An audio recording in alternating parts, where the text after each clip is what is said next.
Welcome to Front and Center Ice, presented by Run Pure Sports. I'm your host, JC Zargo. We got a full slate of games today. I got a full crew with me. Should be a good one. I mean, no NBA action today. DJ's on it, man. Big money to be won tonight, for sure. How's the crew doing today? Matty Iceman, looking good as always. Yeah, what's going on, brother? We're just waiting for Snowmageddon to get here to Minnesota, but we got a pretty tasty hockey slate tonight. We got a ton of money and just about anything you want to play from high dollar to low dollar, so it should be a good time. Absolutely. I don't know what's going on in the U.S. right now between the snow up there. We're getting like 70-degree weather in the south, so, I mean, just crazy times right now. Tanner, I know you're back home? No, I'm still in Florida. I was like, I'm looking at the temperature right now. It's sunny and 80 degrees. So, no snow for me. Beautiful. But, this morning, 70 degrees. I loved it. Nate Safai, you up there in the snow too? Waiting for it? Yeah. How are we doing? It's sunny and about 26 degrees here in Wisconsin. Woo! But, yeah, we are getting hammered with this snow. I got about a 48-pack of snow coming my way from the chart that we saw, Wisconsin weather forecast. We're about to get 14 inches or so of snow here, but hey, nothing better than to sit back inside, watch these hockey games, and hopefully win 150 stacks tonight on DraftKings in that 444. So we're looking to bring the winners to the people here, and it's been a good couple weeks here. Matty and I have been lockstep, arm in arm over the last week and a half, and have been printing. So looking to keep it going tonight for sure. Yeah, we nailed that Saturday slate, gave some great winners. Excited to do it again. I would just say if you guys got 12 inches of snow coming in, grab a 12-pack of beer, settle in, and watch some hockey. It's going to be a great night. Big slate, a lot to get to, though, so we'll just jump right into it. A doozy to start off. Anaheim Ducks at the Tampa Bay Lightning, one of the heaviest favorites we have seen in a while. Tampa Bay minus 580 at home on a slate that's pretty evenly matched. I mean, this one really sticks out. So, Nate Safai, I'll kick it right back to you. In such a chalky spot on such a great slate, do you stay away or do you got some pieces from Tampa Bay you plan on picking up? Yeah, I mean, it's hard for me to ignore this chalk. There's so many. So here's what you don't want to do. If you're going to play Tampa Bay, do not pair them with the Predators. I just ran the Sabres sim with my projection model here, and about 70% of the stacks are slamming in these Nashville guys because they're super cheap. We'll talk on that later. But overall, I definitely think these Bolts, I mean, they're implied to score over 7 goals, which do they get there? Probably not, but can they come close? 5 or 6? Yeah, I think so. And these price tags are pretty reasonable on these guys. I mean, the Ducks and Gibson, Matty and I talk about it all the time. John Gibson, one of the best goalies in the league, stuck on the worst team in the league. If he was on any sort of contender, you'd be putting him right up there with Linus Ullmark and these other guys on these contending teams. And he just proved us that the other night, 51 save, freaking owned me. I stacked against him, and usually whenever I stack against him, it goes one of two ways. Either I make a lot of money or I get owned because he does what he did and has 50-some saves and wins the game. I think it's going to be Dostal in net tonight. I don't see Gibson coming back on a back-to-back here after getting about 60 pucks fired his way. I just don't see it.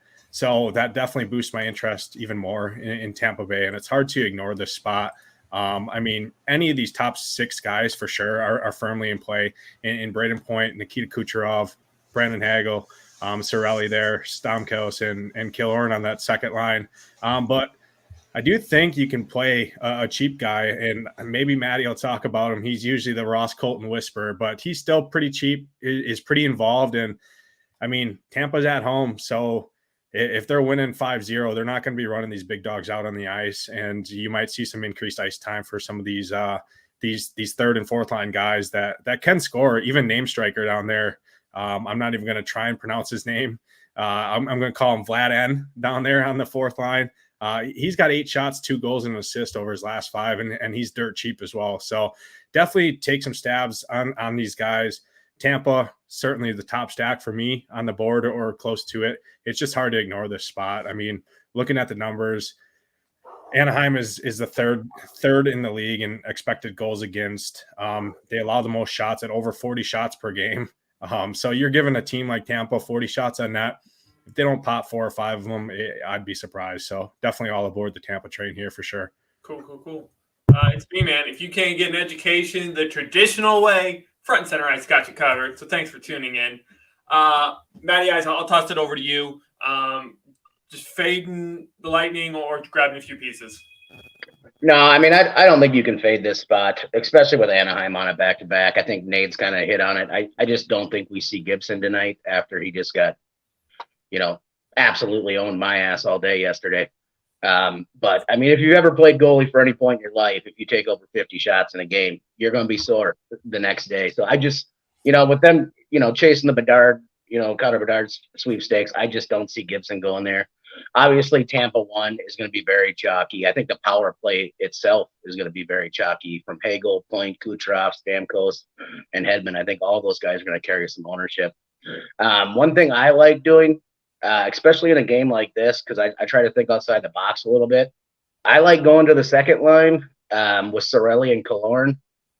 Typically in these big matchups, and I've talked about it before, we see – if the Bolts hop out to a 3-0 lead here, I'm not saying the top line can't get there because they certainly can. But I also don't think Coop's going to be running Kucherov and Point and Hagel out there if this game's 5-1. I think Anthony Cirelli's a great play tonight at 7,300. They moved him to the power play finally. He's getting penalty kill time. I really like him. And actually, one of my favorite plays on the slate is not Victor Hedman. It's actually Mikhail Sergachev. He's basically matchup proof, regardless of if they win 6-1 or are in a tight game. He plays a ton of minutes.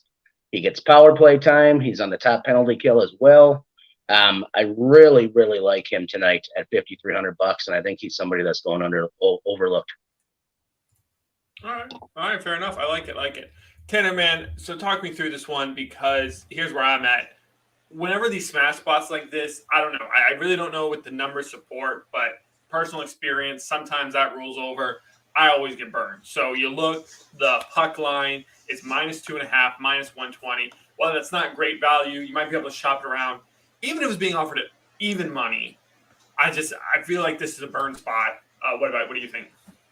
Yeah, I mean, there's never a good way to approach these games with such heavy favorites because if you take the favorite, they fall apart, and then you lose a bet. Like if you take a money line -580, there's no way to take that whatsoever. Like you said, even the puck line doesn't pay out, but there's no chance I hop on the Ducks here after the game they played yesterday. Like you said, it took Gibson to stand on his head for them to stay in it, and Dostal is not Gibson. I think everyone would agree on that one. I think the best way to get the value here is I put this in. Like we said, it wouldn't be surprising at all for Lightning to put up, 4 or 5, maybe even 6 goals. I do really like Braden Point as a goal scorer. He's really made a name for himself this year as a goal scorer. Last year was just kind of an assist man. He's a great, fantastic playmaker. But if you parlay over 4.5 goals of the Lightning with Braden Point as a goal scorer, you get +210. I don't know if I get that. It's one of those things. If you think they score that many goals and you think he's a part of it, I like that. I'd probably go more towards like the 3.5 line, but you just don't get quite the same payout on that. But I think I don't have a whole lot of interest in this. I do like Brandon Hagler. He's +190 as a goal scorer. He's just been on fire. He's on that top power play. He's on that top line. He's going to get some great looks tonight. I like his shot prop as well, too. I had that somewhere up here. Yeah, it's -140 for over 2.5. He's hit that mark in the majority of their last few games.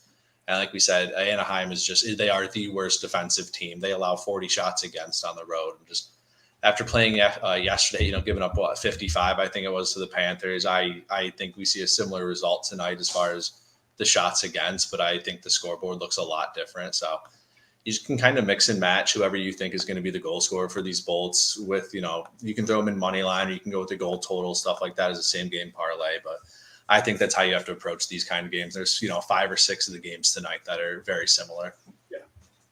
Yeah, completely agree. I mean, even betting that 4.5 even money for the Lightning is an insane total. It's insane. Yeah, it's just there's no good way to approach these. There's not. I don't like the over because you could see this being like a 4-1 game and get burned that way. I really, if you want money on the game, it's kind of like just pick your favorite Lightning to score. I will say with the Ducks being the back-to-back, I don't like going there, but I like the Ducks projected total is not even, it's at a quarter of a goal, which I know is not possible. The projection's 0.25 of a goal, but you can get them the Ducks under 1.5 goals for plus 145. So if you think the Bolts just run them over, that's definitely something that's on the table. It's just an alternative to the over. Yeah, so it's just something a little different just because with games this heavy of a favor, you just have to get a little creative to find value somewhere. Hey, one guy I did want to mention. One guy I did want to mention for Anaheim is Simon Benoit, I think is how you pronounce it, right? He's 2.7. He's 2.7K there at defense. I played him yesterday. I'll play him again. He's got a lot of block shot upside here, and really you're looking for a $200 above min price D-men there to make your roster fit. These guys, if they get to 3 block shots, I mean, they're swimming for you, and they basically paid off. And I definitely think with how many shots they allow, I do think his block shot upside can get you that bonus pretty easily. He's hit it in both of his last 2 games against LA and Florida, 2 teams that definitely shoot the puck a lot. Tampa's no different here. So at 2,700, I definitely like him quite a bit. And he sees right around 21, 22 minutes a game. And just to help Nadesify out with the pronunciation earlier, it's Vladislav Nemestikov, if that's who you're looking for. That's a mouthful. Before we get too deep into it, do us a favor. Hit that like button. Looks like we got some new viewers. I'm guessing that's something to do with the No NBA. We appreciate you joining us, giving out all the winners for free. So all we ask in return is you hit that like button. Moving on, though. Detroit Red Wings visiting the Washington Capitals. Capitals still without Alexander Ovechkin. Detroit's a team that's been making some money of late. They have not been popular, but they've been pretty popular on the show, making money on both the bets and the DFS side. So, Matty Ice, I'll toss it to you. Got any love for the Red Wings tonight? Yeah, I mean, I think you certainly have to consider them. Like Robbie Fabry's still cheap, Bertuzzi's still cheap. This is a team that we hopped on, 10, 12 days ago when nobody had any interest. It was more of just an eye test thing for me. I had been watching them play, and I felt like they were ready to turn the corner. And they have. So, I mean, Robbie Fabry's still in play. I don't know that I pay up for Larkin tonight, just with some of the other options on the slate at center. Not that you can't, because his price isn't egregious, but I just don't think I go there. And then one guy that I would be remiss to not bring up is we have the drunk Russian himself, Jakub Vrana. He's going to crack the lineup tonight for the Red Wings for the first time since he was out of the league for a while, dealing with some substance abuse stuff. But he's going to be back in tonight. It sounds like he's going to slot in with Joe Veleno, I believe I saw, and might get some power play work. He's $2,600. I'm not sure how much run he gets tonight, but the kid's a scorer. The kid knows how to score goals. I don't think he's a lock. Some of us were talking in Discord earlier, and a lot of people mentioned him as being a lock. I don't think he's a lock. I don't know if the coach is going to ease him back out here with like 8 to 10 minutes, or is he going to give him 13 to 15? I don't know. On the Washington side, I don't have a ton of interest in them. I always like Evgeny Kuznetsov just because he's just thrust into a massive role and having to be more aggressive with Ovi out of this lineup. But the one guy I actually really like is Tom Wilson. He's $3,100. They moved him to the top line. He returned from injury the other night.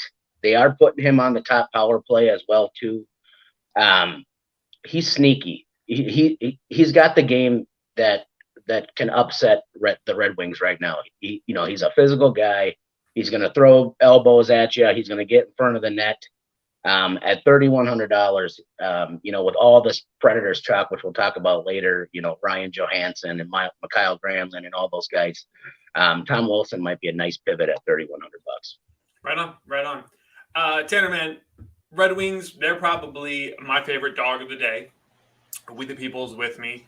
This is just the team we keep seeing undervalued on the money line. I don't know why. Going to Washington, a team that hasn't been playing well, missing Ovi, Husso in net. Any reason to not grab that plus 135? No, they're definitely my favorite dog on the slate. Like I said, they just they just won't die for some reason. Every time we think they're going to crap the bed, they just continue to play really well. I did want to mention Jacob Vrana. I know, like you said, he's probably not going to play a ton, but, revenge game plus 390 as a goal scorer is something you always have to bring up, especially against the Capitals team that is allowing, almost 4 goals against. The big thing here, I was looking at this. I like the Red Wings as a dog here, but I just can't make heads or tails of this. I do think we see a decent amount of goals here. I don't know what it is. I just have one of those gut feelings right now. And the over's at 6, and you're getting where to go on here. You're getting minus 115 for over 6. I definitely think we can see, a 4-3 type game, something like that. That wouldn't shock me whatsoever. So I do lean more towards that. But as far as outright, I like the Wings as a dog, but I had a hard time making heads or tails of whether or not how much I really like them. Like I said, Detroit, great power play, great penalty kill, but they give up a lot of high danger chances. Washington generates a lot of them. And as far as the power play goes, Washington has a really poor penalty kill, but they're only taking 2 penalties a game. So how many chances are the Red Wings going to have to take advantage of that? So I don't know. I do like the Wings here, but this is a game I'm more or less avoiding tonight. Maybe get the over there with the 6 at minus 115, but I didn't really have a ton of interest in this one. Fair enough. Yeah. I mean, 6 is always an enticing number because always a good chance just to push. So understand the struggle, but yeah, I think you just bet the Wings and don't risk losing any money on this one. Safe play. Natesify, round out the conversation on the Red Wings visiting the Capitals, please. Yeah, I think the Red Wings win this game outright here. The Caps without Ovi just haven't been the same. They're 4th in the league in expected goals against. Their actual goals against is actually lower than what their expected is. So it's not even like they're having good puck luck or bad puck luck. It's just they're just bad. So I do think the Wings can score here. Dylan Larkin is on an absolute tear. I don't know if I pay 6,700 with some of these other spots, but he is definitely probably a lower owned center option, which ownership really doesn't matter too much especially on a 9-game slate outside of like the Nashville talk that seems to be slamming in every optimizer build just because of their price tags. It makes it work with Tampa. We'll talk about that like we already mentioned, but Dylan Larkin, 6,700. I mean, he's averaging 25 DraftKings points a game over his last 5. With a ceiling of close to 40. He's shown. Does he get there tonight? I'm not sure. It's definitely a solid spot here. And he's averaging right around four shots per game. So I think he makes some sense. His 2 line mates there in Kubalik and Bertuzzi. You can also add if you're looking to stack these Red Wings, because I do think they do score some goals here. Definitely not my favorite stack, but it's more of a contrarian stack here on this slate. We've been on these Red Wings since 15 days or so ago that Matty brought up. I was following the underlying metrics. Matty had the eye test, and we kind of put it together and definitely put Run Pure on these Wings, and we've made a lot of money over them over this stretch here that they've kind of taken the league by notice. David Perron, I think I don't care how you pronounce it, but he's got 10 shots, 4 assists over his last 5. He's still pretty reasonable there. He does get that third line work. Should have a decent matchup there. I believe he's still on that top power play as well. So you can definitely add him to a stack there with like a guy like Moritz Seider and Fabry there.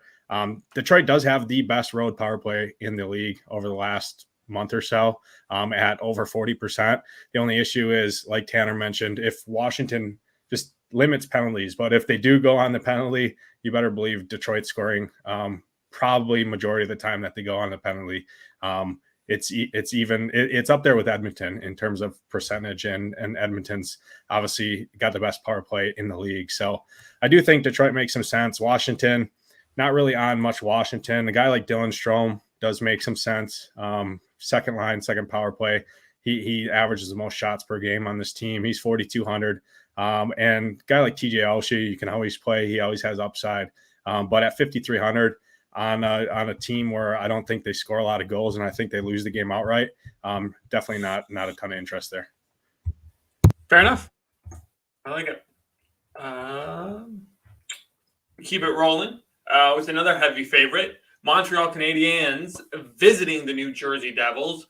Canadiens, they were on a hot streak, man. They won 3 in a row, and then their last 2, they've been outscored 11-3.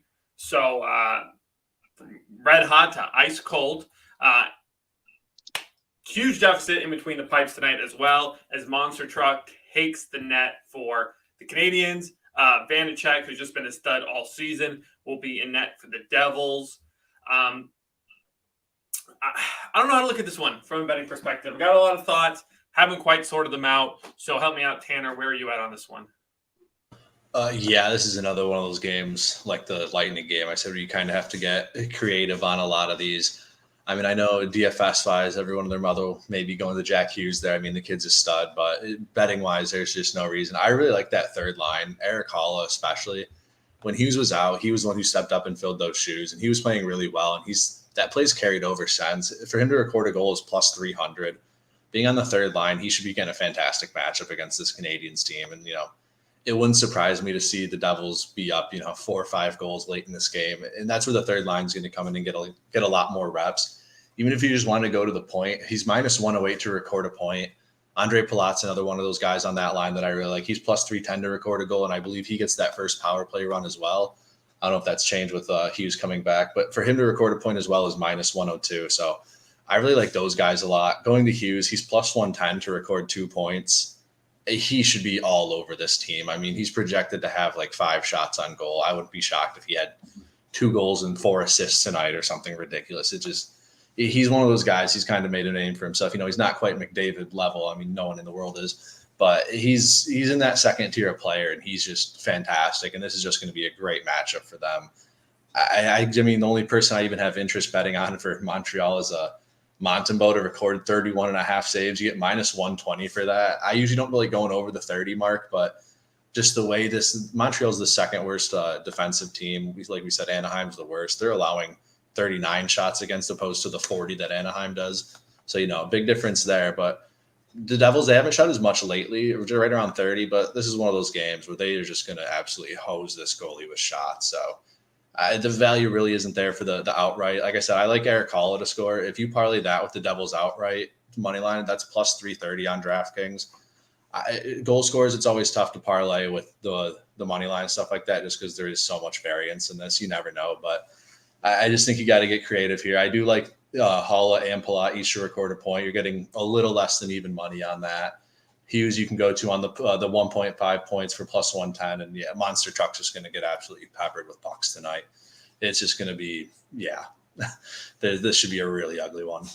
Yeah, no, I hate how the lines are placed and priced. Like there's nothing good because I would lean under, but at minus 126.5, I don't really want to take that juice. And then you look at individuals, under 2.5 for Montreal's minus 168, over 3.5 for New Jersey's minus 156. So it's like they're, plays that look good. And then of those plays, you look at the odds and it's just not there. Yeah. Like, I mean, if you want to sprinkle, I know we always say, like, I never take the minus 2.5 puck lines just because, winning by 3 goals is, pretty rare as far as hockey goes. We're getting plus 125. I don't love it for winning by 3 goals, even though I do think they win tonight by more than 3 goals. It wouldn't surprise me to see a 4 or 5 goal difference tonight. But yeah, these games are so tough to find any value, and teams are so lopsided.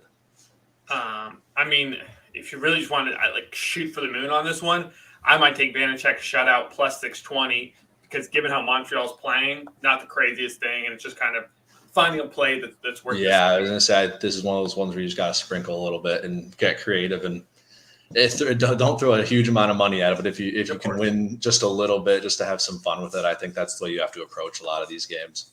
Yeah, absolutely. Nate, if I talk to me on the DFS side. Yeah, Jersey definitely makes a lot of sense. They are going to carry some ownership, but again, ownership really doesn't matter too much. There's just so many ways to get different. I definitely like both of these top 2 lines. Jack Hughes, I'd be shocked if he doesn't score at least 1 goal here.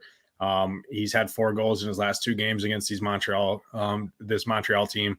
And this is this 3rd game under his belt, I believe, since returning. So definitely should have more ice time for sure, and definitely should be wanting to get back up there. He's definitely up towards the top in terms of goal scorers and making a run this second half of the season. He is expensive. I do prefer other guys at similar price points that are actually cheaper. that we're going to talk about later in the Hammer game. But you can never fault anyone for going to Jack Hughes. He's a freak. He's definitely a great player. But my interest is more in the top line there with Nico Hischier, Dawson Mercer, and Tatar there. Mercer is on an absolute tear, and DraftKings just does not move his price. So you want to talk. I'm not seeing a ton of ownership going his way. That's another pivot off those Nashville guys skating with Nico there. I think he's got a goal in 3 straight, and he's got 15 shots and 4 goals over his last 5 games with an assist there. So he's about 17 minutes of ice time. So I definitely like him quite a bit. Nico Hischier, obviously a great play too, running point on that top line there. 17 shots, 2 goals, 3 assists over his last 5. And then Tatar obviously adds to the stack there. 10 shots, two goals, and an assist over his last 5. So definitely makes a lot of sense there. Dougie Hamilton, I struggle to pay this price tag on Dougie, 7,700. I mean, it is a good spot, but Montreal is kind of middle of the pack against D-men. Not that matters too much, but he definitely has the upside. I just don't like paying 7,700 for a D-man on a 9-game slate when there's monster wings and centers that you want to pay for. Talk about it all the time. So that's my interest. Definitely this top line for New Jersey over that Jack Hughes line, in my opinion here. All right. Well, I can respect that. Yeah, price tag's always tough when team's such a heavy favorite. Matty Ice, you got anything to add? Yeah, I'm a little different than Nate's here. I think Jack Hughes is one of the best one-off options on this slate. I think it's an absolute elite matchup. But I also think it's a GPP play because he's very expensive. I'm not going to play the top line. If the box score watchers want to chase Dawson Mercer, that's fine. I'm not going to do it. You know, if you were playing single or entry or something and you want something slightly less risky, that's fine. I'm actually with Tanner on this one. I like the Howell, Palat, and Zetterlund line. They're all cheap. Outside of Palat, he's in the mid 4s, but Palat's still on that top power play. So, the little more expensive tag, you're getting that value back with him being on that top power play. But yeah, I mean, this is an absolute smash spot for the Devils. There's no way around it. I'm just going to, my path tonight is not leading me to a bunch of Devils, but that's just how my build structure is going. I have no issue with playing them whatsoever. Their implied team total is high. They should absolutely roll this squad. But I think if I play anybody from the Devils tonight, it will probably be Hughes as a one-off. I do like Fabian Zetterlund. When these games get out of hand, these younger kids get to kind of run around the ice a little bit. I like him quite a bit, but I don't know that I go to Nico. He just doesn't shoot enough. The kid's a hell of a 2-way center, and Hamilton's just too expensive for my blood tonight, especially in a game that could get out of hand. Fair enough. Pretty straightforward. Anything else on that one? Cool. We keep it rolling. St. Louis Blues visiting the Carolina Hurricanes. St. Louis Blues, since trading O'Reilly, they've been outscored 11-3. They've just been dismal. You knew O'Reilly was a huge contributor for that team, but they've looked just horrid since he's left. And they're taking on a Carolina team that is red hot. They've won 9 of their last 10. They're starting to look more like the Carolina we saw last year. Seem to be heating up at the right time. Hopefully they don't peak too early. But they blew out Washington, the Stadium Series, as predicted, on front and center ice. So, Natify, are we going right back to the well with this team? Yeah, it's definitely a fantastic matchup here for Carolina. It's bright green on a matchup sheet here. St. Louis has allowed 4 goals per game over the last 5 on the road here. Their expected goals is slightly lower than that, but still pretty good. They do have a pretty decent penalty kill, but they do take a decent amount of penalties here as well. Carolina definitely makes some sense. But I do think they're going to draw some ownership, especially this top line at these price tags. But it is hard to ignore. You got Teravainen there. He's 5,100, shooting right around 4 times per game. Definitely a threat to score always. And Benny's averaging over 3 goals allowed per game. This Blues team is just not the same since like you said, since Auto Parts left and went over to, I forgot where he went. Yeah, but and then you got Seth Jarvis. He's one guy I wrote up here. I like his anytime to score here. He's 4,400, skating with Aho and Svechnikov there. Aho 7,100. His price tag is creeping up. He was in the low sixes, so this is kind of his peak price tag. So I don't love that, and especially with this matchup and implied team total of over 5 goals, I do think quite a bit of people do go to Aho, Svechnikov, and Seth Jarvis, that line, just because it is pretty affordable for their upside. Nothing really against it. I just prefer other spots because you stack that lineup for Carolina, and it's the third line in Jordan Stahl, Jesper Fast, and Martinook that are going to score. The Stahl brothers, they're cousins or brothers, I don't even know, yesterday on the day slate. And if you had a crystal ball and you played them, I hope you shipped all the money because bravo, good job for you. It is something to note. Last game against St. Louis, Martinook did have a hat trick. He's 3,400 on that third line. And again, I do see these kind of guys getting more run, especially if Carolina's up on this Blues team pretty big. So I don't mind some stabs for a cheap value stack off some of that Nashville chalk there in that third line and install Fast and Martinook there. Right on. Matty Ice, anything to add to that? Yeah, I mean, anybody who watches this show kind of knows my feeling on the Canes. They're just an incredibly deep squad. They get scoring from all 4 lines. I think if you're playing, if you're not playing Tampa or something in cash or single entry, you can certainly look at Sebastian Aho. He's been one of the most consistent players over the last 30 days. I love Nate's call on Seth Jarvis tonight. I like him quite a bit. I can't get behind these Blues right now. There's just, even with the pricing, I've kind of been the Braden Shen whisperer here too as well over the last couple weeks, but I think this is just a terrible matchup for him on the road. Freddie Swiss Cheese Anderson, he's been heating up a little bit as well too. His last couple games, he's put together some nice starts. So I don't think I end up here personally, just because it's so tough to peg, who's going to score for Carolina. Aho, Svech, and Jarvis would be my choice, but I don't love it. So I'm not going to sit here and tell you to lock them in. I just don't love anything from this game. I love the Canes as a team. If you're a hockey fan, you love the Canes, but DFS, they're one of the biggest pains in the ass you can find. So fair enough. Yeah. Tanner, man, you're a Carolina guy. When this team's hot, you don't want to get in their way. But even catching an alt line of -2.5, it's only playing out +138. So what do you got on this one? Any creative plays here?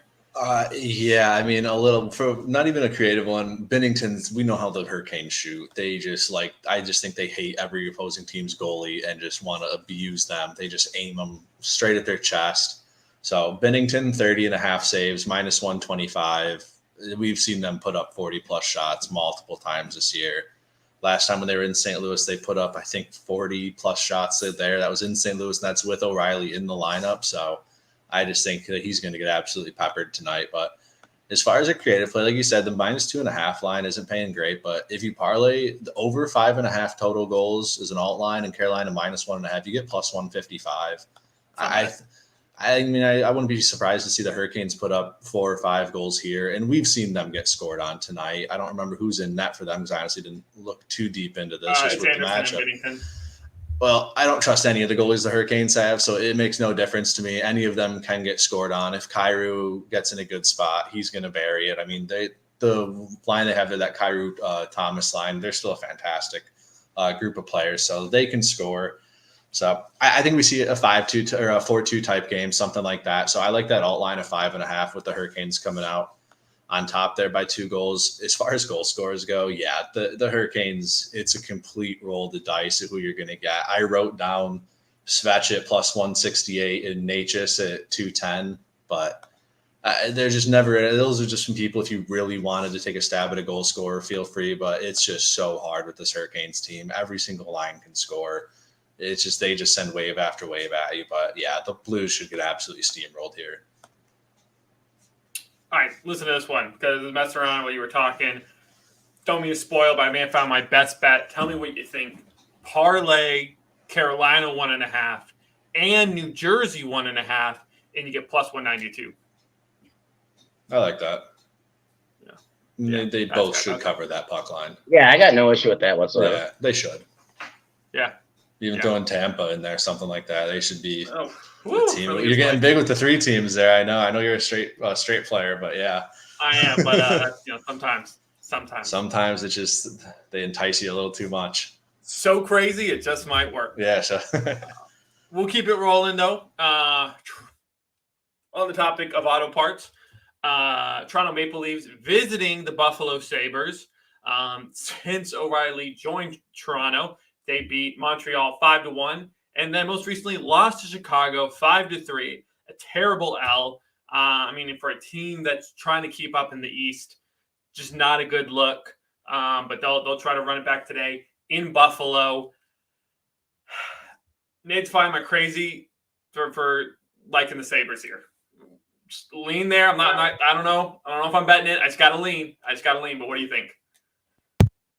Yeah, to be honest, I can't get a great read on this. I think people are definitely going to go to Toronto, especially the game log watchers. Toronto is definitely going to be fired up, I think, after an absolutely awful performance against Chicago. Patty Kane tucked him into bed early that night. But these price tags on Toronto are still pretty reasonable. Austin Matthews, doesn't take a rocket scientist to tell you he's one of the best centers in the game. You can play him, but he's 8,700. I prefer Jack Hughes right there at that price tag. I prefer Leon Draisaitl. I prefer some other guys if you're paying up at center like that. So don't necessarily know if I get to Austin Matthews. John Tavares has a nice price tag there. And I actually kind of prefer the second line if you're playing Toronto in Mitchell Marner, John Tavares. Those guys definitely make some sense there. One guy I did want to call out here for Buffalo, and it's kind of a crazy gut feel. He's 3K flat for Buffalo, and it's Kyle Okposo, I think is how you pronounce it. He's 3K, does get second power play run. He's shooting right around 4 times per game. Has some good history as well against Toronto. Has 2 goals in his last 3 against Toronto. So I don't know what an anytime pays out for him, but no, he's literally going to have 0 ownership. He's a 4th liner. But he does get 16, 17 minutes a game, even being on that 4th line. So don't hate a stab at that. But overall, Buffalo definitely, it looks like UPL is in that too, I think. And Samsonov as well for Toronto here. So, it's hard for me to get a read, to be honest. I don't know if Matty's got a better lean overall. Toronto definitely makes some sense, mainly that second line. They do have a pretty solid power play matchup here, but again, Buffalo is pretty good at limiting penalties, sitting right around under two per game. So you're really kind of hoping to strike gold there if Toronto does go on that power play. Overall, not a ton of interest, to be honest, and I think quite a bit of people actually do go to this game. Right on. Matty Ice Man, before you dig into this game, talk to me about this wild card race. For those that haven't looked at the standings, I was taking a peek this morning. Pretty wild. Islanders and Panthers have overtaken the Capitals and Penguins for those 2 wild card slots. But 9 teams separated by 9 points in that wild card race. It is hot. It is tight, except for Montreal and Columbus. I don't think anyone's out of it. So what do you make of it? You got to read. You got to pay here. Yeah, I think the Eastern Conference right now is absolutely wild. It is just stacked. They have so many damn good teams. It's going to be really interesting here over the next week to see who pulls the trigger first to make their team better. The Islanders went after Horvat, and that's obviously made a difference. But we haven't seen any other real big splashes yet. And the market's set. It's coming. I don't know what to make here. My gut tells me it's going to be the Panthers who fall out of there. I really do. I think the Penguins. I think the Penguins are going to make the playoffs. The Panthers, I just don't think have the goaltending. I just don't. I don't believe in their goaltending. They don't play any structured defense whatsoever. And I think, come playoff time, it's so hard to win these games down the stretch in this conference. When you're playing elite teams that have all been there before. So for me, I think the Panthers are going to be out. I think the Islanders are going to sneak in, and I think the Pens are going to sneak in. Fair enough. Now, Horvat, obviously a great addition, but did you see they lost Barzal for a few weeks? I did. But, you know, when you bring a guy like that in, you know, who's as talented as Bo, I don't think the drop-off is going to be as much as obviously it would have been without him there. So, you know, Bo can, you know, flip out to wing. You know, he can play center. You know, they're going to double shift him quite a bit. I mean, look at the other night against Tanner's Penguins. You know, I thought Tanner was ready to throw his TV out the window. I was. But, you know, they just don't quit, that Islanders team, and they're scrappy. And the one thing that I've noticed about them since Bo got there is they're starting to play with his personality. They are in people's faces. They are shooting the puck. It is 100% aggressiveness all the time, and I love to see it because they have not been that way for years. So it's been fun to watch them. I've actually really enjoyed it. I enjoyed them beating the Penguins the other night. I know Tanner was losing his mind, but you know, it's painful to see this. The Penguins have the worst line change in the history of the NHL. They just kill me. Back to back games, I have watched teams' top line get out against that Penguins fourth line. That should never happen. It should absolutely never happen. Nope. Tanner, do you want to defend your team? No, there's nothing to defend. We all saw the collapse. Yeah, there's nothing. They suck. I think what's going to happen is the Hurricanes, and that's going to be it.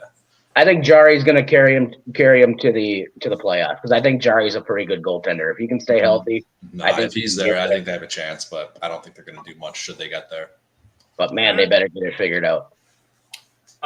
You can break down this Toronto-Buffalo game now, Matty, guys. Yeah, you know what? I have been torn on this game all day long. Well, actually, since last night, because I've been thinking about it since yesterday. My gut is telling me that Toronto's going to throttle them. But they got embarrassed by Chicago. And there's, you know, all these guys are professionals, and there's some pretty high-profile players on that Toronto team. Pretty prideful guys. You know, Ryan O'Reilly's always prided himself on being a defensive first centerman. I don't like this game as much as everybody else. If you want to play Matthews, by all means, go for it. I'm not going to sit here and tell you can't play Matthews. He's one of the best centers in the world. But this, I was going back and looking at history. I even got it up here. You know, it's like 5-2, 5-2, 5-1, 5-4, 5-2, 5-3. Like, it's been a ton of scoring in this series over the last couple of years. But my gut's just telling me it comes in under tonight. I got nothing, you know, numbers-wise to say that's the case. But on a slate like this, you just can't play everyone. And this is one that I'm kind of just backing off of for myself, and I think I'm going to go a different direction. Okay, fair enough. You recuse yourself for sure. Tanner, do you have a play on this one as a Toronto team that does have Matthews back in the lineup after missing 5 games, takes on Tage Thompson and the Sabres? Yes, another one I just kind of struggled to get a read either way. I jokingly said Sabres in the Discord earlier, and I don't hate it just being on home ice, but like, I don't know. They're so close to Toronto too. I know they get the home ice advantage of being the actual home team. They get that second change, but a ton of Toronto fans go to this game, so that place is going to be rocking. There's going to be a lot of Leafs jerseys in the building. And after, like Matty said, after that game against the Blackhawks the other day, like they're going to come out pissed off. The media is up their ass like the Toronto media always is. So I don't mind taking a stab at the Sabres money line, but I couldn't get a read either way. Like Matty said, a ton of goals usually happen, but I've seen Toronto. Everyone's seen Toronto down watch hockey long enough. And you'll see it too. The Leafs just completely shit the bed and go out and score like the other night. They score 1-2 goals against the team they should really score a lot more on. So not a whole lot of interest from me there. I mean, the Sabres do give up a ton of shots, and William Nylander, he's been the human torch lately. So you can get over 3.5 shots for him at -115. But beyond that, I had a tough read just anything on this game. All right, fair enough. Yeah. Can't have them on all of them. We'll keep it moving. LA Kings visiting the Minnesota Wild. Another standing watch. Kings are a point behind the Golden Knights for number 1 in both the Pacific and the West. So they got some motivation today. Taking on the Wild, who are hanging on by a thread to the final wild card slot. So I'll toss it to the man in the Krill to Thrill jersey. Should be noted, has 2 goals in his last 3 games against the King. but boy, is this LA team hot. What direction will you go, Matty Ice? Yeah, I think this is one of the games that could be sneaky in a game stack scenario in like a large field GPP. The Kings have been scoring left and right. We've been on them all over the place. We got Kevin Fiala returning to Minnesota tonight, which is going to be interesting. The fans always loved him, so I'm sure that's going to be a standing ovation for him. I slide slightly with my team at home, but I think it's a coin flip. I think this is going to be a really entertaining hockey game. I think Kirill the Thrill is too cheap on DraftKings at $7,300. That's one of the nicer price points we're going to see on him throughout the season. On home ice, the Joel Eriksson Ek line is going to take the top dogs for the Kings. Dino is going to give Zuki and Krill whatever matchup they want on the ice tonight. So you can certainly make a case for both of them. I also will say an interesting pivot off them, just based off pricing on this slate, is Joel Eriksson Ek and Matt Boldy. They're priced at $5,700 and $5,900. They're both getting massive run. Ek's shooting a ton. He gets top power play work. He's on the top PK unit. And Boldy's been, if you look at his home road splits, he's been absolutely incredible on home ice. So I like those guys as a pivot. They're kind of in that mid-range, very similar to what we saw with Boston the other day, where when I was looking at pricing, I just saw those two guys, and they seemed like they were just a little low for the matchup, because I don't think Copley's been very good lately, even as the Kings have been scoring and winning some games. On the other side, obviously Fiala, he's coming back to Minnesota. And we've been weak against defensemen, so I think you can make a case for Drew Doughty or Sean Dursey. Do I end up there tonight? Probably not. Is that a little bit of my home bias? Maybe. We'll see. But I don't know if I actually end up playing this game, maybe outside of Krill or Ek and Boldy. It'll just have to – I haven't got all the way through my build process yet, as we're still working on the playbook. We were going pretty in-depth today with all the with the big money out on the slate. So that's kind of where I'm at here. It's a slight lean to the Wild on home ice. We've all, over the last 5 years, we've been one of the best teams on home ice in hockey. So Krill the Thrill would be my top play in this one, and I lean the Wild just slightly, but it's a coin toss game. We've been struggling to score. Yeah, fair enough. Nathan, I think Matty, I set you up by mentioning Krill the Thrill's price. Didn't you have something a little bit different to say about that? Yeah, no, we were talking pre-show, and that's the first thing I noticed. I actually broke the game down in the playbook. Playbook will be up here for all the members shortly after this this video here. We are going pretty in depth. I in the game breakdowns, I definitely explained pretty in depth overall, like how these teams are doing and stuff like that. And first thing that stood out to me is three things, and Matty hit them all, is Eriksson Ek is his price tag, Boldy's price tag. Those guys are both on that second line, both have power play correlation as well. Both of those guys are too cheap. And then Krill the Thrill there. He just had two goals in his last game against Nashville, dropped 30 DraftKings points, and he got a $100 price increase. And now plays the Kings, who, I understand the Kings have been good, but looking at their metrics, the Kings are good on home ice. And not quite as good on the road in terms of not allowing goals. They're sitting at 3.73 goals allowed over their last 5 road games. So if Krill gets 2 of those 4 goals or something that LA Kings allow, you better believe he's likely going to be in the optimal at that price tag. And that's his second lowest price tag we've seen all year long from him. He's an absolutely elite winger, and this is not biased by me or Matty. Obviously, Wild are him and I's both home team. He lives in Minnesota. I'm in Wisconsin. We obviously don't have a hockey team up here, so I can't cheer for the Blackhawks. So I grabbed the Wild. So I definitely do think the Wild win this game just because of how good they are on home ice. Ek is a great two-way center. He is one of the best defensive centers in the league. He's likely going to be on that Kopitar line, who is also a pretty good defensive center in that line. So it's going to open up a ton of scoring for Zuccarello, Hartman, and Kirill the Thrill, Kaprizov there.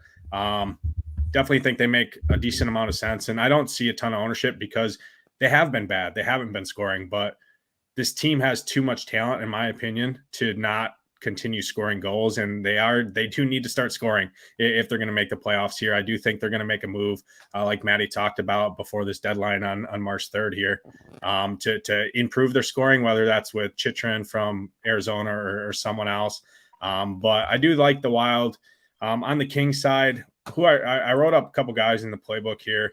Kevin Fiala, obviously in his return to Minnesota, makes some sense there. Alex Iafallo is his line mate. He doesn't see any power play time, but he has been playing pretty good. Is on that third line, should get a decent matchup and avoid that kind of defensive battle there. But he is 4,500, and I don't like playing that, especially for a guy that doesn't see power play run. But you could do worse than that. And then Blake Lizotte is just a punt option. He's that center on that line, on that third line, 2,700. You're really just hoping for a goal or an assist. He doesn't really need to do much, to be honest. At 2,700, it's $200 above min price. If it's the last man in, kind of you land there, make everything else work. Don't hate it. And then Drew Doughty definitely makes some sense because of the worst position against the Wild lately has been D-men. For whatever reason, they just get open looks, and we know the upside that Drew Doughty has. Matt Dumba sucks. Yeah. Matt Dumbass is what we like to call him over here. But he's 5,900, so his price tag. I wrote this in the playbook too. Is his price tag is climbing, and he's up towards his approaching his highest price tag of the year. So I typically don't like chasing guys, especially D-men that are right around that 6K mark that are kind of approaching their ceiling pricing. So don't love it. Sean Dursey makes a little bit more sense, I think. But yeah, Matt Boldy, Joel Eriksson Ek, and Kirill Kaprizov are my main targets here. And I think all three of them are underpriced. Now I know FanDuel is sometimes weird with their pricing compared to DraftKings. I don't know how familiar you are, but Jonathan Knowlton wants to know, 9.2 on FanDuel. Are you familiar? Go ahead. Yeah, I'm definitely familiar with the joke of price tag, the joke of the algorithm over on FanDuel. I mean, the pricing metric over there is absolutely absurd. So when you're looking at stacking, I know Matty and I talk about this in the Discord, especially on FanDuel in particular. Obviously, my main focus tonight is on DraftKings, just because the volume of play that I have over there, and typically I'm a DraftKings player first. Just I think it's a better site in general. But we definitely do give content for FanDuel as well. There's a lot less stacking, in my opinion, on FanDuel because of these price tags. I mean, these guys are absurdly priced. Like, for example, 9,200 for Cap. That's 2K. That's 2K more expensive than he is on DraftKings. And the scoring systems don't have bonuses and things like that over on FanDuel. So definitely far less interest in Kirill the Thrill over there on FanDuel at that price tag, but he's going to be super low owned, and he can definitely, if I like him on DraftKings, there's probably a good chance that I also like those players as well on FanDuel. It's just you have to work your rosters a little bit differently on FanDuel with less stacking, just because pricing makes it much harder. Fair enough. Yeah. I would completely agree with that. I would normally recommend FanDuel for betting, DraftKings for fantasy. But yeah. Tanner, any bets on this one? Yeah, a couple. You guys, I'm gonna sound like a broken record here, but Joel Eriksson Ek, he's been playing out of his mind lately. He shoots the puck a ton. I know Matty talks about how great he is defensively, which he is. He locks down those top lines, but he's actually on the power play. Over the last few games, over the last 10, I believe I was looking at, he's outshot, and because of that, outscored Kirill Kaprizov on their power play. So you're getting plus 198 for him as a goal scorer. He's just, like I said, the way he's playing, I'm absolutely going to take a stab at that. But back to Kirill the Thrill, FanDuel, you get plus 104 for him as a goal scorer. Anytime you actually see him as a plus goal scorer, you can take a stab at that. He's rarely in that plus money territory just because of how good he actually is.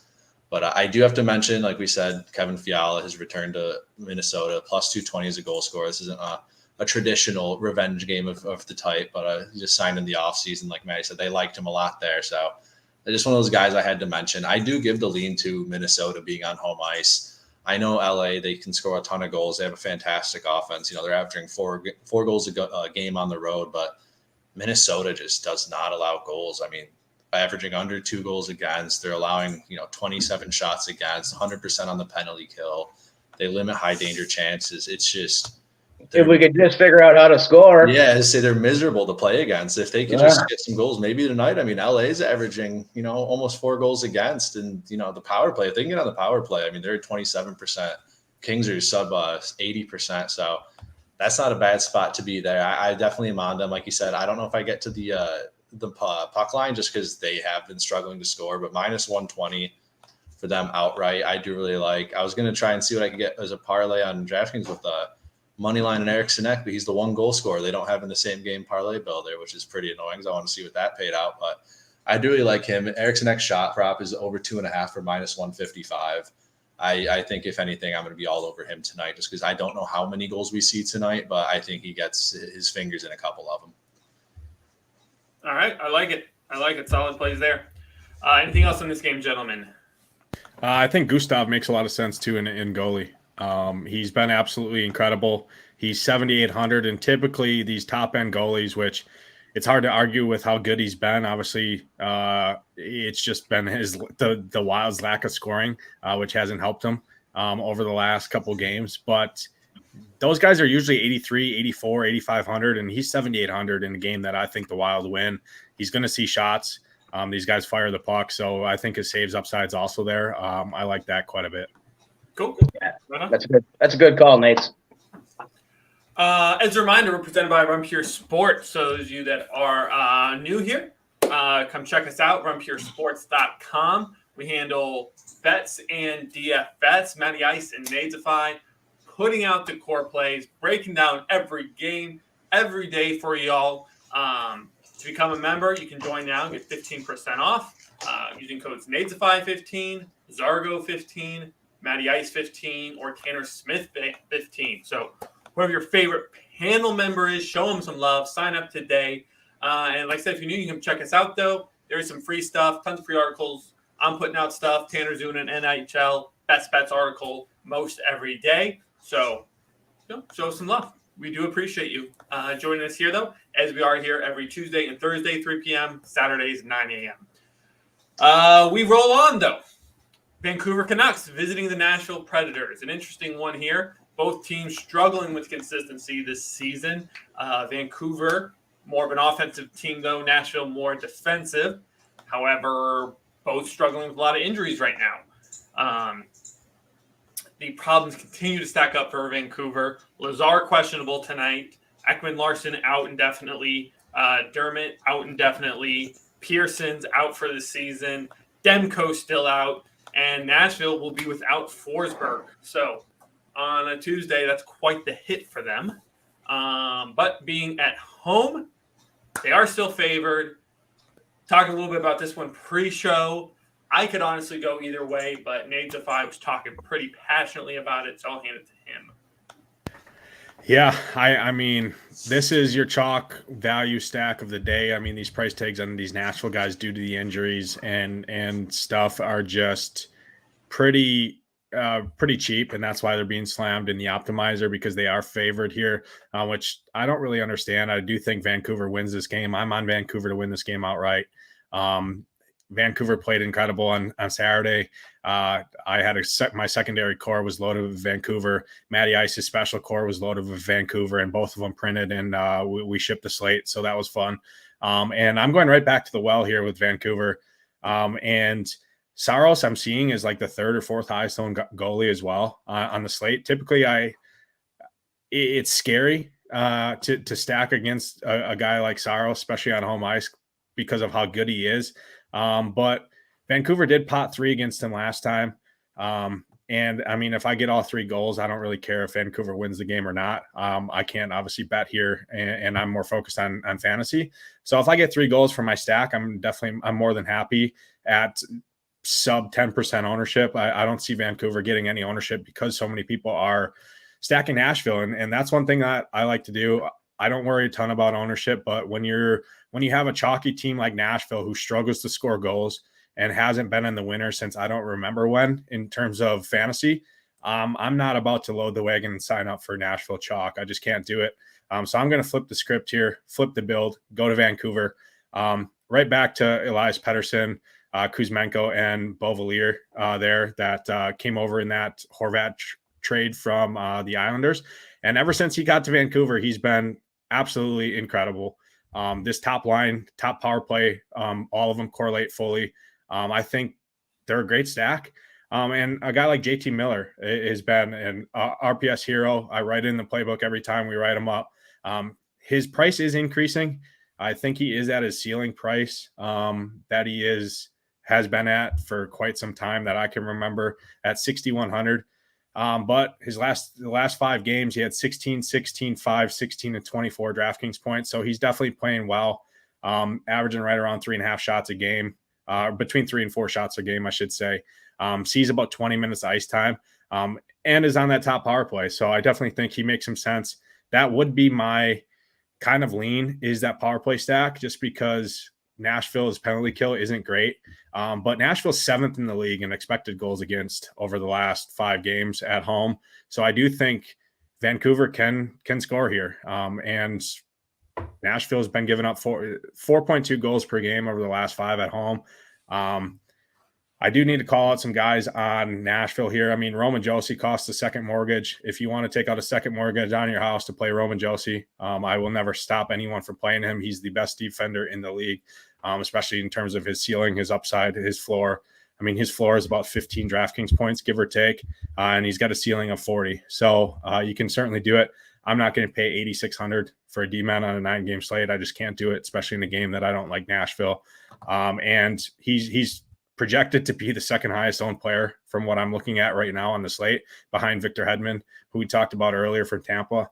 But Duchene, Granlund, Ryan Johansson, all these guys are going to get a ton of ownership because their price tags, they're all in that top power play.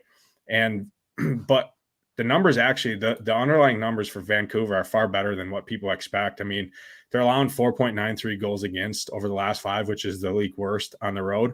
But their expected goals against is sitting at 2.8, which is significantly lower.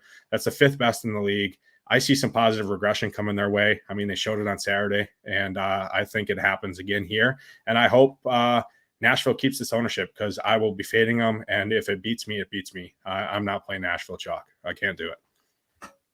Fair enough. Can't argue with that. Matty, you guys on the same page, or are you going a different direction on this one? Yeah. Never the chalk Preds. Ever.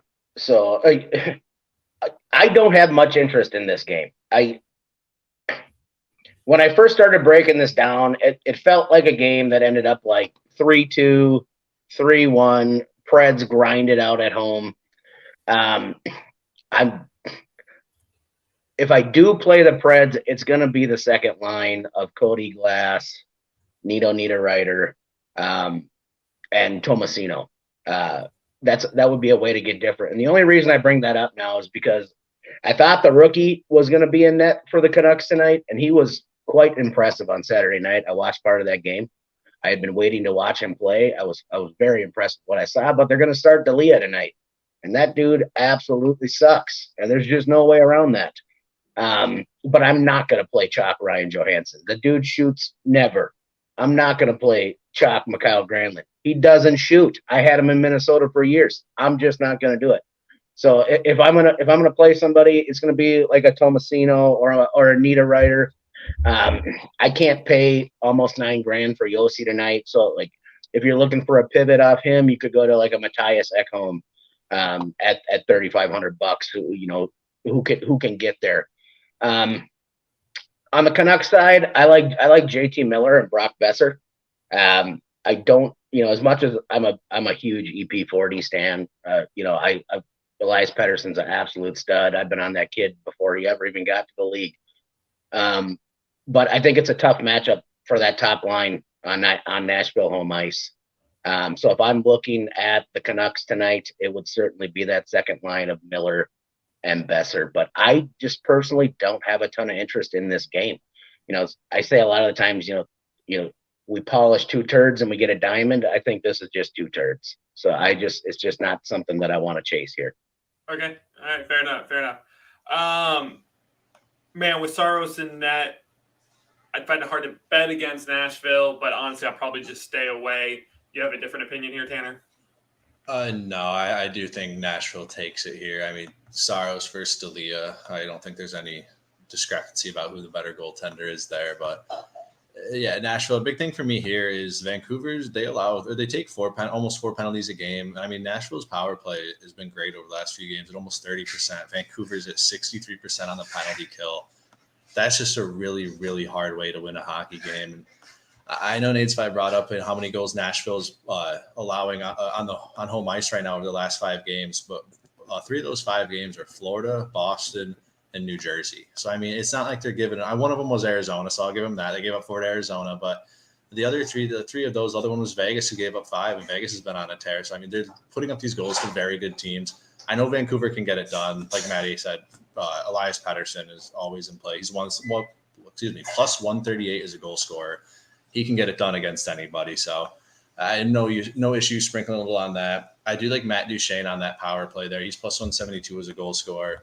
And just the way Vancouver plays defense, I know DFS-wise he doesn't make sense because he costs, your firstborn child and half the mortgage on your house. But Roman Josi is plus 240 as a goal scorer. He shoots upwards of 5 times a game, even as a defenseman. So the way he plays, I think he can definitely be in play for a goal scorer. But yeah, I like Nashville. Not enough to take them at, like minus 155 puck money line or something. I think I accidentally closed out. But yeah, it's just the value you're getting there, not great. I think if you wanted to, you could go that regulation route, which pays out minus 105. But an alternative to that would be Saros, over 28 and a half saves. You also get minus 105. So if you think he's the reason that they win this game or anything like that, and plus if you do something like that, if it does go to overtime, he can still hit, whereas the regulation win obviously can't win in overtime. So I think there's better ways to go about it than the Nashville outright. All right, fair enough. Anything to add on that one, gentlemen? All right, it's the people versus Nadesify. Tune in Thursday to see how it turns out. Normally doesn't go well for the people, but we keep pushing. Vegas Golden Knights taking on the Chicago Blackhawks. As we discussed earlier, Vegas, they're getting chased down in the standings. Chicago's been playing some decent hockey of late. Today, though, they're at home facing Laurent Brossoit. Brosset. I always said Brosset, but maybe. I don't. Sounds like this. Nate's, give it a try. I was going to say, I think we need the expert. Making his first start this season for the Golden Knights, spent the whole season in the AHL with the Silver Knights, which can we just say, is that probably the best team name for an AHL team? Silver Knights. It's great. Is the East Coast team the Browns Knights? Maybe. Could be. That could be the AHL team. Regardless, though, Vegas a heavy favorite. Nate's fight. I'll let you kick it off. Where do you sit on this one? Yeah, so the correct pronunciation is actually Laurent Brossoit. It actually is how you pronounce it. Thank you. I do have the pronunciation. A little French in the past 30 seconds there, Nate. I do actually have the official pronunciation guide for all NHL players, just because everyone razzes me. But guess what? You don't need to pronounce names right when you pick winners, so I don't really care. But Chicago Knights here. I mean, people are the game log watchers, especially with the inflated streets tonight with pretty much only college basketball and NHL going on. Obviously, extremely massive prize pools. I don't remember prize pools ever being this big for NHL. I mean, we have a $50K contest to first for $20. They just opened a second $20 to $20K to first. Terrible payout structure, but still. And then obviously the big 444 has 150K up top. Some great single entries. I mean, the 121 single entry I think had like 4K up top or something, which is crazy. So overall, incredible prize pools. And people are going to look at the Chicago game logs and I think play Max Domi and Patrick Kane. I did write Patrick Kane's price tag is still pretty criminal. But I can't on a 9-game slate. I just don't think I can chase Patrick Kane because I do think he's going to get some inflated ownership at that price tag at 5,600. People are going to see the game logs, and I mean, he just came off a hat trick against Toronto in the game that he actually he destroyed the Leafs, as our guy Joda in chat said, tucked him in early and laughed at him while they were going to bed. But I can't do it on a 9-game slate. I'm not going to chase Chicago. They're still one of the worst hockey teams in the league. Yeah, they've won their last 2, I believe, but I think they're like 2-6 or something over their last 8, somewhere around there. So I just can't do it. And Vegas has been arguably one of the best teams since the All-Star break in hockey. 5-game winning streak, I believe. Shea Theodore is on an absolute heater. Him and I think you can play him and Pietrangelo, both of them. I do prefer Theodore at the discount. He's almost $700. I think he's $700 cheaper than Peach is there. Eichel, $7,700. That's a pretty steep price tag, but he definitely has upside, especially against the Blackhawks. And then Marchessault is your stack partner there with Eichel. And I've rode that 3-man stack quite a bit over the last 5 games or so with Theo, Eichel, and Marchessault there. I think you can go right back to him. I don't know if I get there. I do have 5 main teams today. So I might have Vegas just out of respect because they do have the ceiling and the upside. But overall, I don't love this game, to be honest. I have no real interest in Chicago. I mean, Vegas is the second best team in the league in expected goals against and actual goals against last 5. I'm sitting at right around 2 per game, which isn't great. If you want to pick off a one-off goal scorer like a Patrick Kane one-off or something like that, go ahead. I mean, that's pretty much my only interest would be like a Seth Jones, Patrick Kane, or Max Domi. But, I mean, I think they're going to get inflated ownership because of their game logs. I mean, Max Domi game log is severely inflated last game. I mean, he potted the empty netter, so a lot of people don't realize that a lot of these goals or some of these scores do include like empty net goals and things where the puck just falls on their stick, right, and they shoot it into the open net. But definitely on Vegas here, and not too much interest outside of that. 2 questions for you. So I put out a Prize Picks article today. Y'all can check that out for free on the Run Pure website. Gave out some shots on goals prop, and basically what I said was I just don't have any love for Vegas's first line. They've won 5 games in a row. Easy spot here against Chicago. I don't think those guys really overextend themselves, and I think you're going to see a lot of the production from 2 and 3. Would you concur with that? Yeah, I think it makes some sense for sure. That's why my interest is kind of limited. I just don't. I mean, Chicago's right around middle of the pack over the last 5 too, defensively on home ice. So not a ton of interest overall. And to be honest, I might just fade this whole game on a 9-game slate. Just cross it off. So maybe Matty has some gems for us.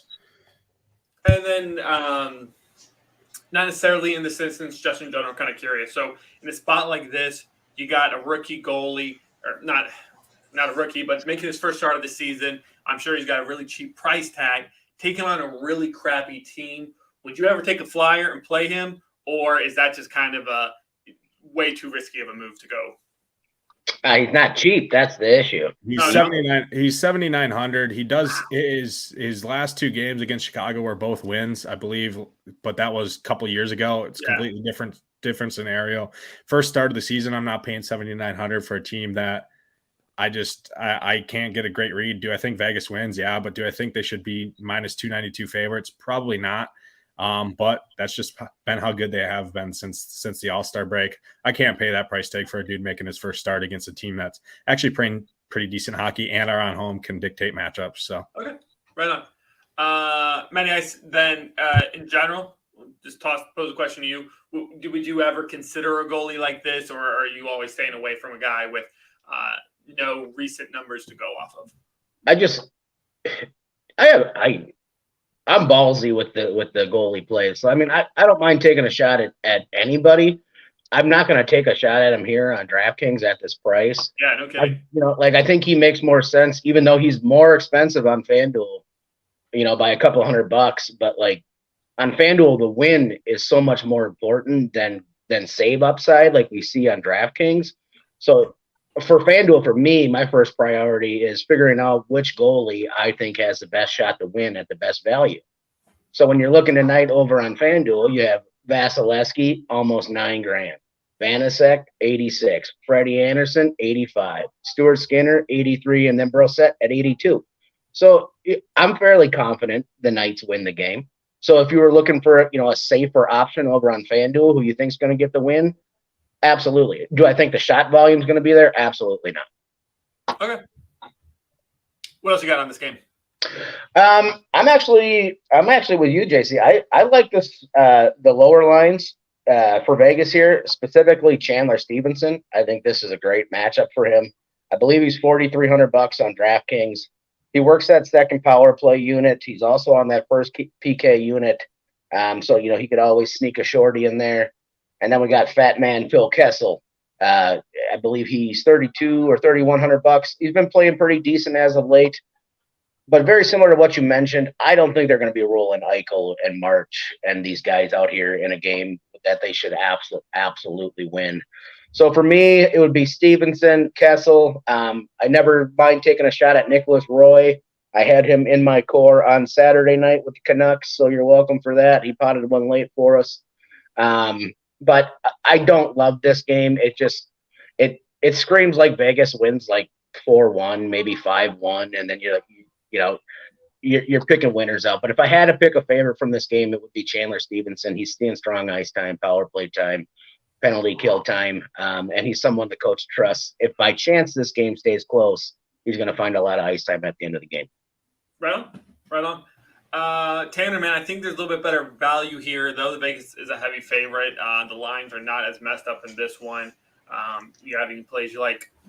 Yeah, I think it's kind of, Chicago kind of comes back down to earth a little bit. Vegas, looking at the numbers here, they don't allow anything on home ice. I mean, 2 goals against on average. The goals just aren't in their game. I mean, they don't allow shots. It goes both ways. They've said they're 7% on the power play, but they just don't allow penalties. They don't take them. They don't allow high danger chances. So I think we see the under on this. I do think Vegas absolutely wins this game. You can same game parlay those on DraftKings for plus 160. That's probably my favorite play here. As far as goal scorers go, I do, like I said, I like that third line with Chandler Stevenson and Phil Kessel. I think I brought it up last show. Since the All-Star break, since they started scoring a lot more, the numbers for those top guys, the ice time for those top guys has come down quite a bit. And the number for the bottom 3-6 groups there, or the lines 3 and 4, those numbers have gone up. They kind of even out. They run the lines pretty evenly. So in a game where they should be up, those bottom lines are going to see a lot more ice time. So, fat Phil Kessel, I love him to death. He's plus 320 as a goal scorer. He's been playing well this month. Yeah, he's been playing well. He does. Yeah, we got Phil the Thrilly hot dog eating machine. Nice guy, tries hard, loves the game. But I think that's where you can go on that. Chandler Stevenson, like you said, he gets a great run. He's plus 270 as a goal scorer. I don't have a ton of interest in this. Like I said, if I was going to play anything, it'd be the Knights money line parlayed with under 6.5 goals, because I think we see, like Matty said, like a 4-1, 5-1 type game. I don't know how much offense Chicago's going to be able to generate. That being said, every time I open my mouth about them, they put up, 5-6 goals and make me completely eat my words. So we'll see about that. But yeah, that's where I'm going. You get plus 160 on DraftKings for that. I don't think there's any reason to get too fancy with it on this one. I see -1.5 at -114. I'll be hammering that tonight. I just can't take a puck line that's not plus money. Fair enough. I can respect that. Then maybe take a peek at -2.5. Really juice those odds. Probably getting over plus 200. Last game, though, I'll keep it with you, Tanner. Philadelphia visiting Edmonton. Philly's a heavy favorite. However, Edmonton's been playing horrible. They've lost 5 in a row. Flyers already picked up a win in Alberta. Will they pick up another one before leaving the country? So what book do you have the Flyers being the favorite on? I want it on that one. I want the Vegas. I want the Oilers plus money here. Yeah, Edmonton. I think we see a lot of goals here on DraftKings. It's 7 for plus 105. I'll take that to risk the push. Edmonton can put up 7 goals themselves. We've seen that 100 times. They're scoring 4 goals. Flyers have been an absolute train wreck on this trip. It's a totally good thing for them or for the people is that it's a Torts quote machine. But beyond that, there's not a whole lot to love from their side. I think we get a lot of action there. I do like Warren Fogle. He seems to be, the man lately. He's been scoring a lot more. A few weeks ago, it seemed like he scored every single night. He's playing with McDavid, I believe, tonight, and he's plus 330 as a goal scorer. I couldn't find him as his points prop, and I'm assuming they left that off purposely because he's playing with McDavid. You know how their algorithms work. I'm sure he'd be paying a pretty penny too for him to record that goal, record that point. But yeah, as a goal scorer, I don't mind to pick up a rebound or something. He's plus 330. I do like the Oilers that first period puck line. You're getting even money on that, just at plus 100. I think they come out fast. Like I said, the Flyers have just been a complete disaster on this road trip. So that's definitely where I'm going on this. But Yeah, the Oilers should just absolutely stick it to him. I wish there was some value in taking a McDavid goal, but I think he's like minus 160 to score or something like that. Jeez. It's just, I know we talk about every show how it's a joke what his lines are, but I know we got a lot of new people in here. As good as McDavid is, you're getting no value for what the lines are on it. It's just he's even minus 148 on FanDuel. That's criminal. Yeah, it's just he's so good that you're never going to get the juice you deserve from a goal scorer or anything like that. Even for him to record 1.5 points, I think it was like minus 190 or something like that. It's out of this world. So I think the over, you can parlay that with the Oilers money line. I think that's a great way to do it and pull it up here and see what you're getting there. I just think you're just going to get an absolute throttling from you're getting plus 115 Oilers money line with over 6.5. So I like that a lot. All right. I can dig that. The over, I think, is plenty smart play. Matty Ice, who do you like in this one? Yeah, it's my favorite game of the night by far. I'm going to be overweight on the Oilers at home. My conundrum here on DraftKings is obviously Connor McDavid's an elite play, but he's almost $10,000. I was looking at some ice time for the Oilers here, going back a few games, and the big four here: Nugent Hopkins, McDavid, Hyman, and Draisaitl, all just play massive minutes every single night. Do you get an occasional outlier like a Warren Fogle goal? EJ's my old hockey guy, EJ. He was the Warren Fogle whisperer. But I love Nugent Hopkins, Draisaitl, and Hyman here. I do think we see some goals. I know the over-under 7 at this. I actually like the over.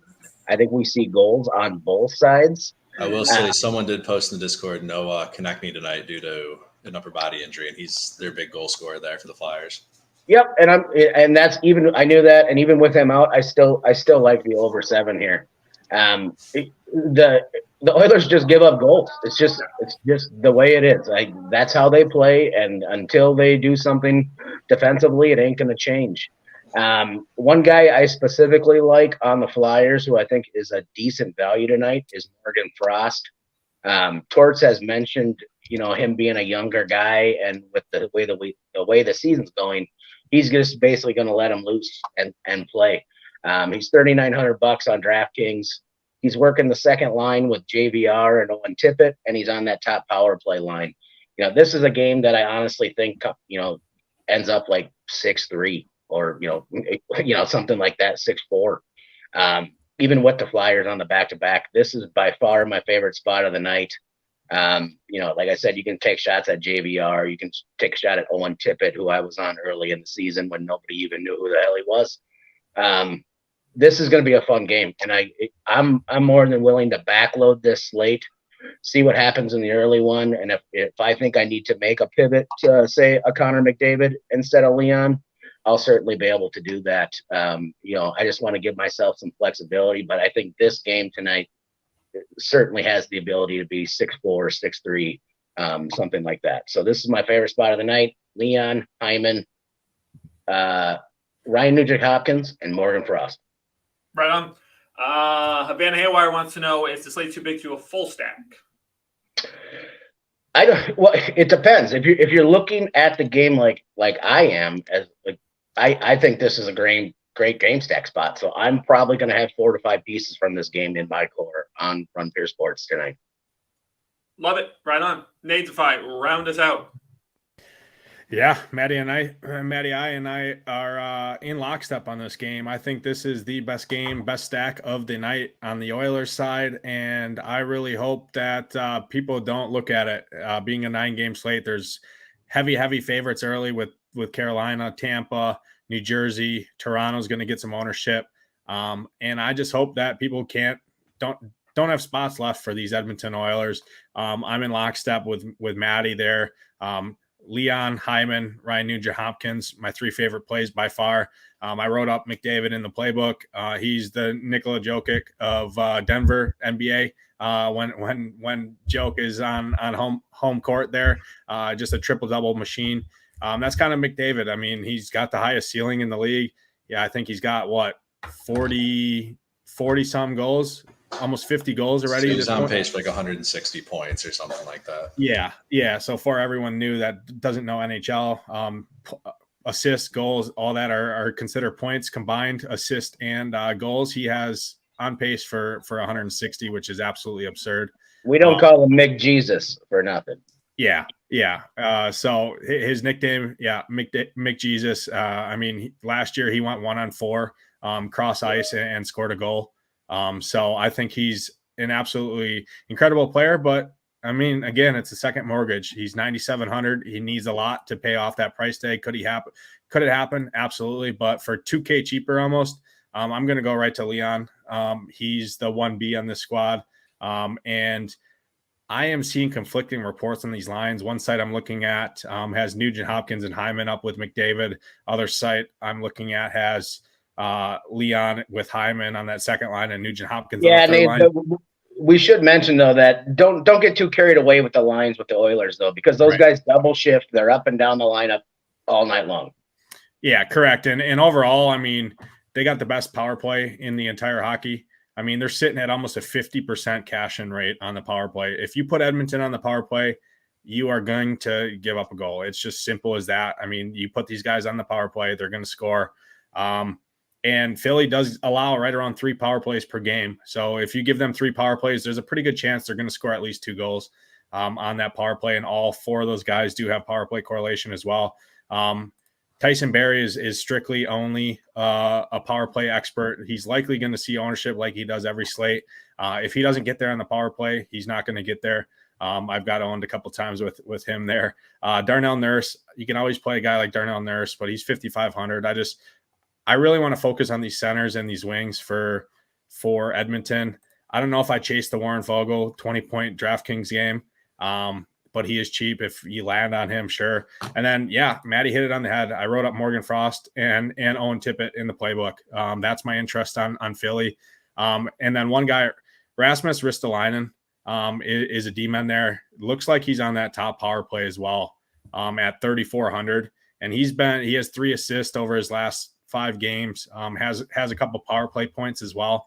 So he's involved and he's 3,400 in a game that I think goes over the 7 total, highest total on the slate, best game, late night hammer. I've done it. I did it all last week and it come through for me. Just kind of sit back with all that PMR in the bank and then just climb the leaderboards when everyone else is done. So it's definitely fun and it's definitely a great game to round out the night. So definitely Edmonton, my top stack of the day for sure.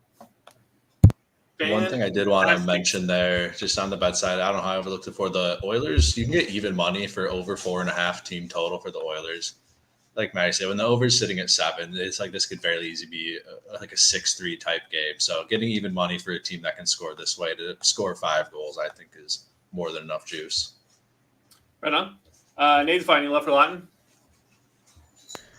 He's fine. I just much prefer Morgan Frost at 3,900, getting top power play run. He's just more active. I think he's the better player. I was the Lawton Whisperer earlier this year. I can't do it. I like him more on home ice. And I don't really like targeting guys like that too much when they're chasing around McDavid and Leon and Hyman and those guys.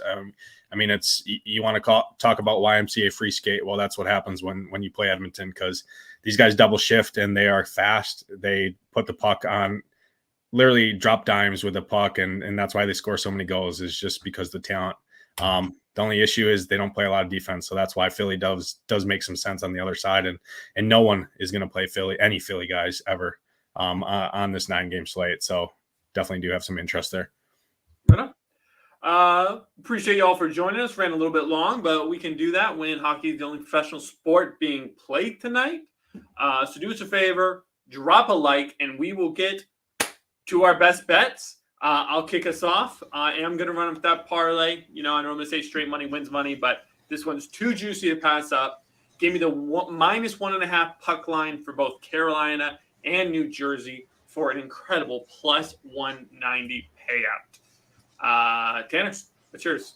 Yeah, mine's very similar. I've got Jack Hughes to score with the Devils -1.5 +175. Okay, Hughes with a goal, Jersey to win +175. I like it. You got anything for us, Matty guys?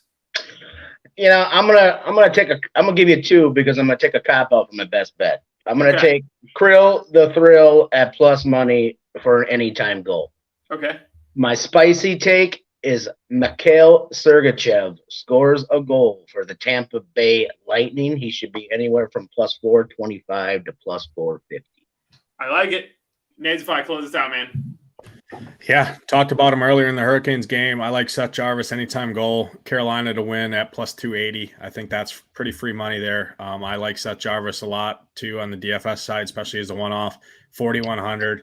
It is a little bit risky playing line roulette there with Carolina, but I see 4 or 5 goals coming from them. So I'm just hoping that Jarvis is involved, and I definitely think he is. So I think that's a pretty good payout there. And yeah, Edmonton, top stack of the day. And my little sneaky stack, I think, is Vancouver. I just don't see anyone going to them, and I'm going to go back to them. I know I was on an island. I think Saros is going to get quite a bit of ownership, and he could own me, but I like the potential upside there for Vancouver.